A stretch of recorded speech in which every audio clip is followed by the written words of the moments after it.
Hey, it's us once again for a quickie soul.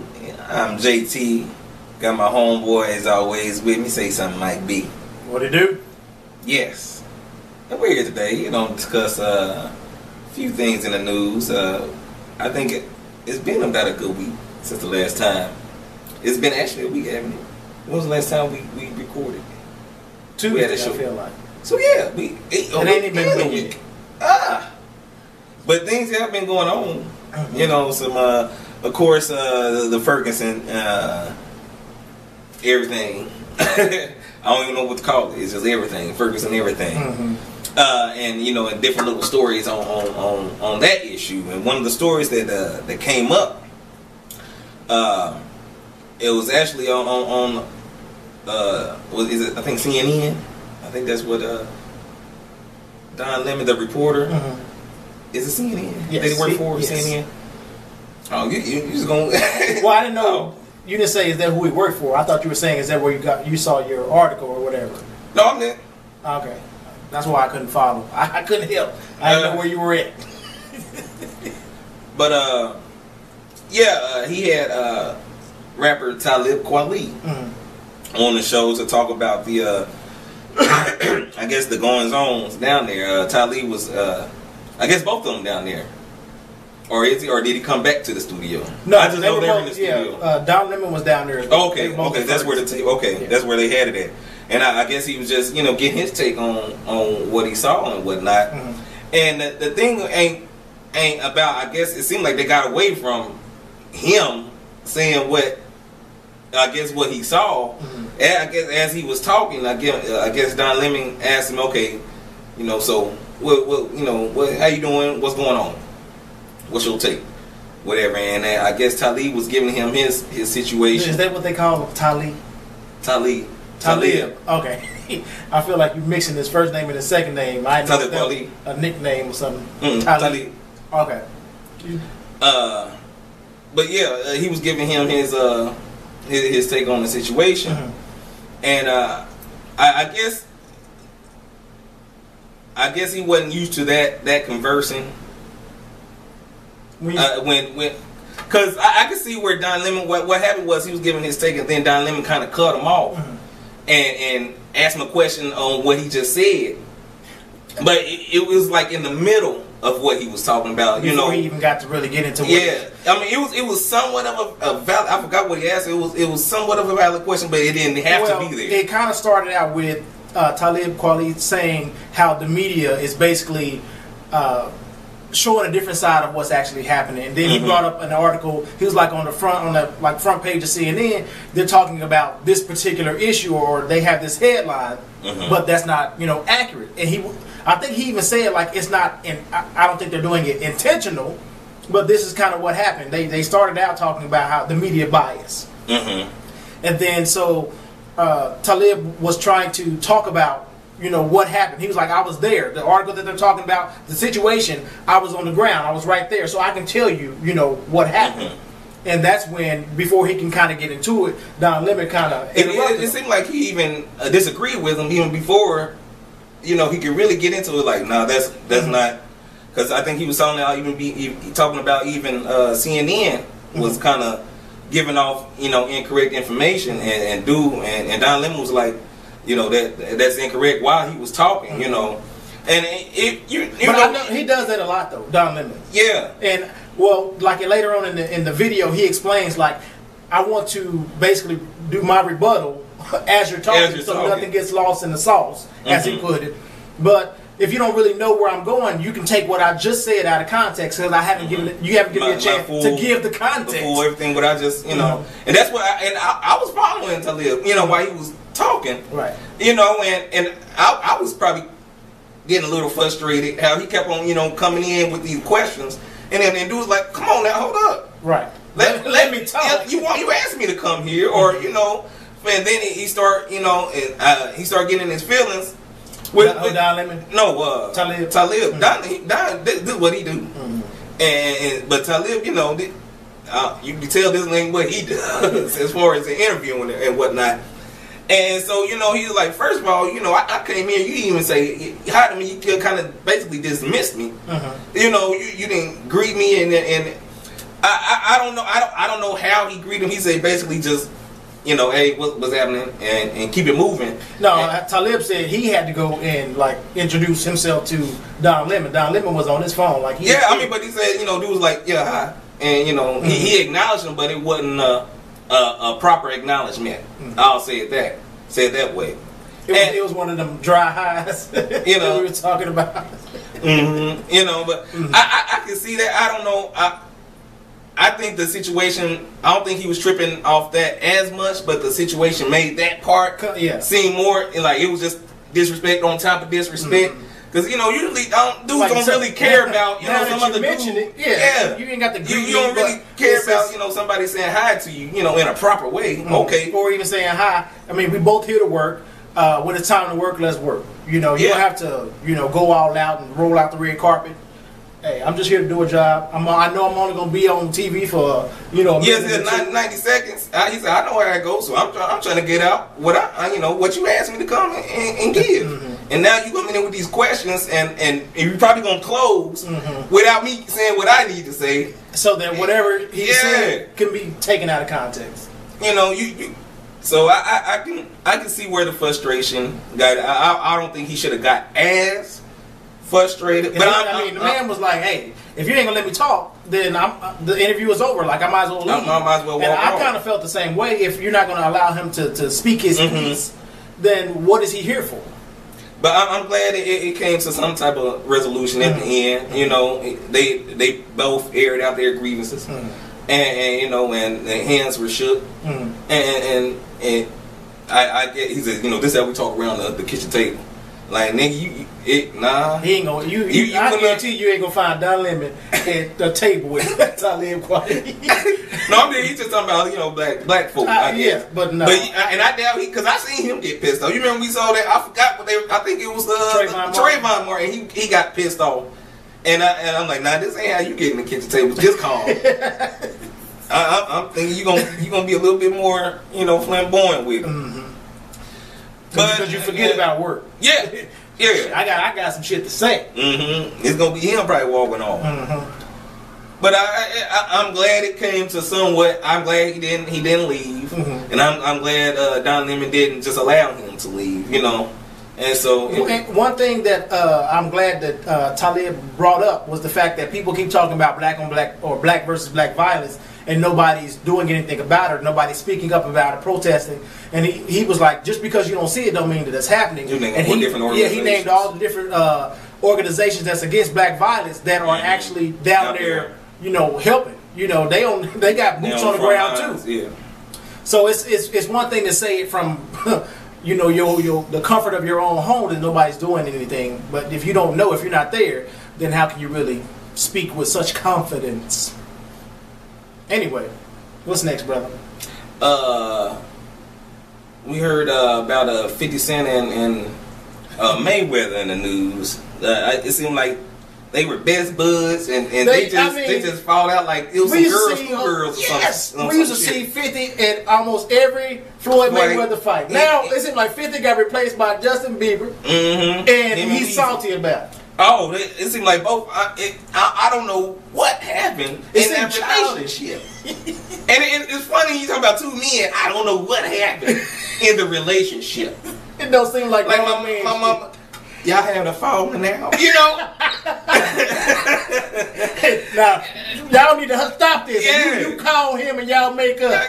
Come on, grown men. And then you do like shit over the internet and publicly. And it almost, you know, I can understand if this was some type of publicity stunt, but you know they're going for blows. Yeah. You know, the fact that 50 is calling out Floyd Mayweather saying he can't read, and which this is kind of news to me. But then I was watching one of my YouTube, somebody I'm subscribed to on YouTube. I can't think of who it was, but they were talking about Floyd Mayweather at an award show. Was it the BET Music Award that he was reading that teleprompter?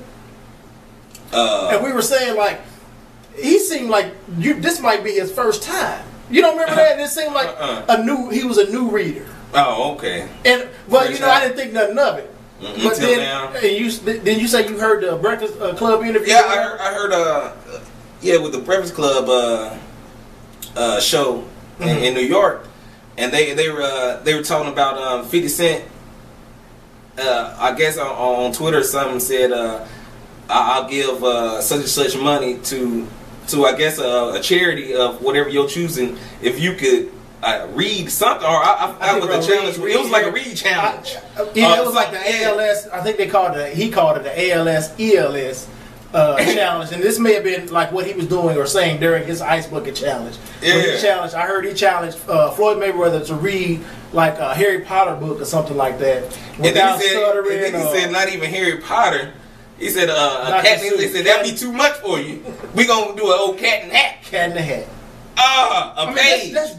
That's so disrespectful, and it's especially coming from somebody that's supposed to be your friend or used to be your ex-friend, man. I couldn't be friends with 50, man, because it seemed like he blasts his friends. Like when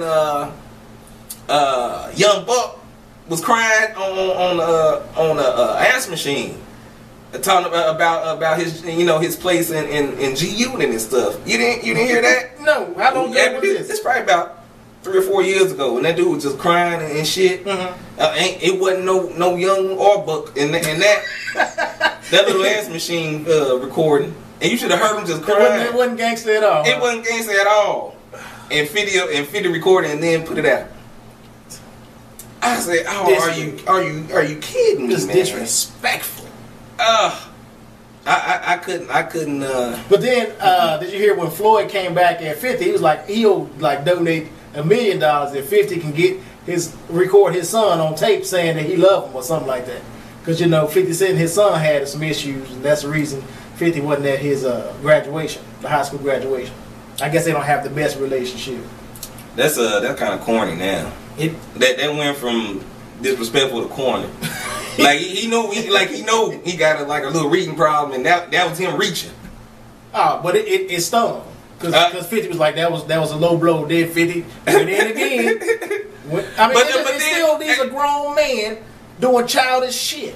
It was, but did you hear the recording that 105 the Breakfast Club had? They Charlemagne, they had a recording of him doing like a little promo stint. I guess like a 10-second promo stint. This is Money Mayweather, and I'm here on 105. You know how they do on the radio station.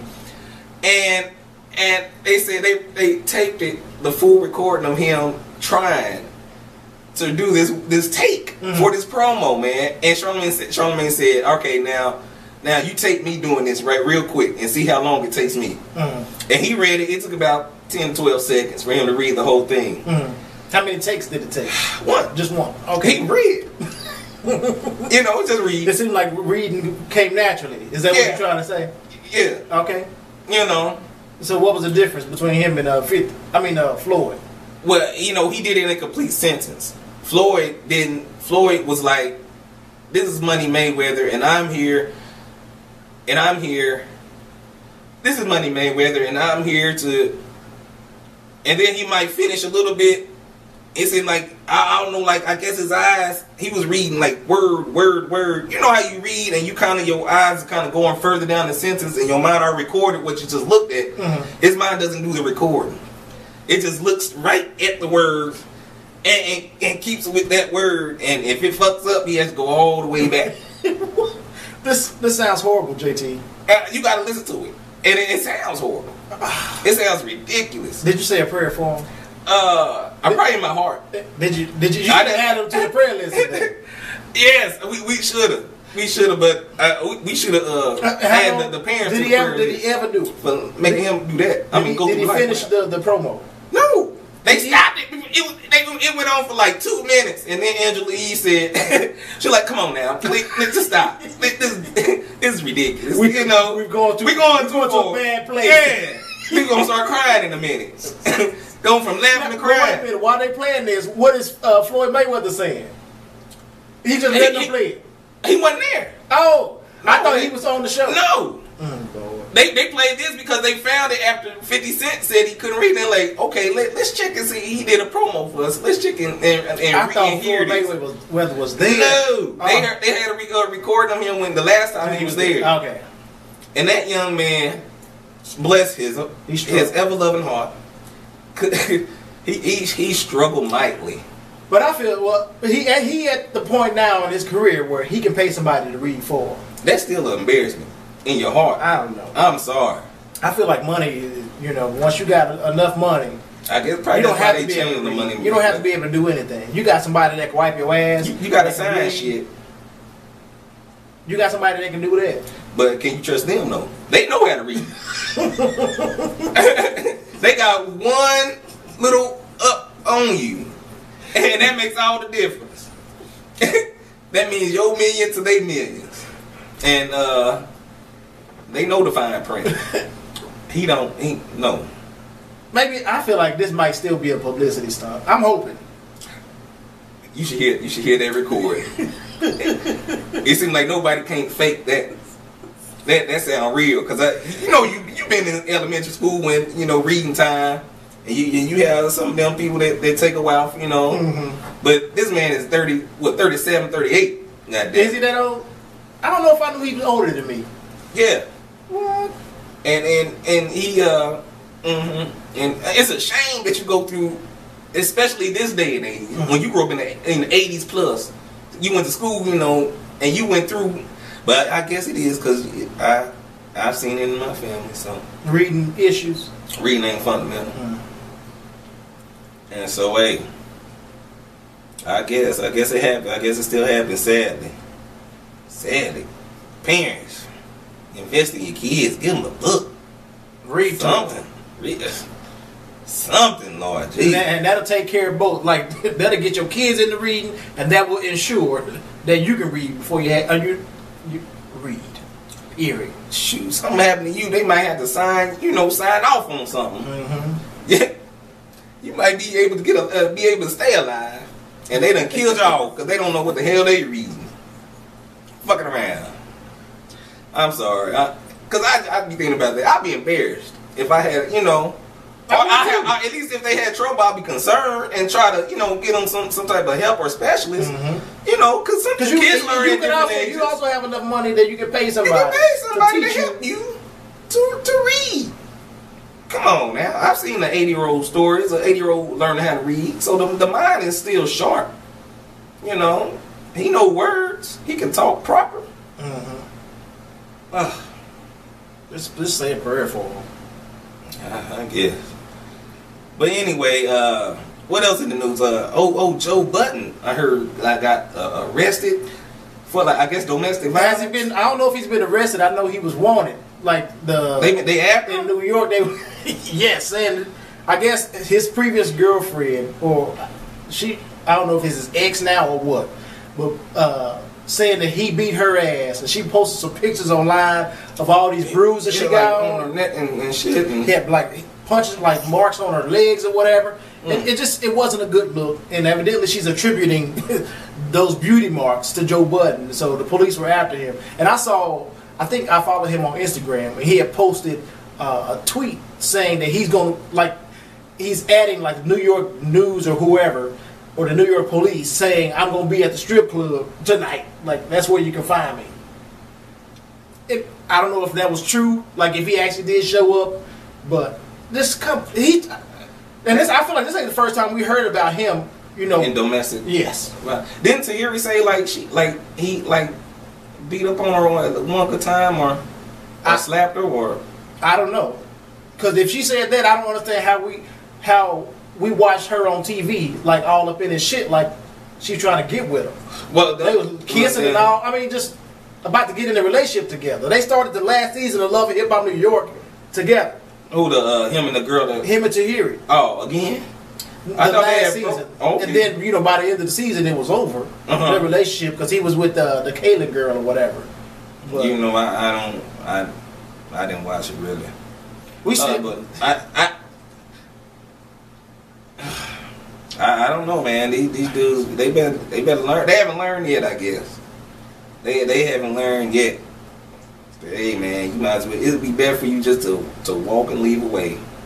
If she ain't pounding on your ass, and if it ain't, self-defense, Man, just leave, goddamn. And then if it is self-defense or something like that, like really self-defense, you put all these bruises on this woman and you call it self-defense. No, I would go before that happens. If you say it's self-defense or whatever, then I would walk directly or turn myself in immediately. Women can harm you, Mike B. I believe that they can, but that's why I said if that's what happened, then I'm going to go to the police and tell them my side of the story before they post on their Twitter page that they looking for my ass. That you did something to them.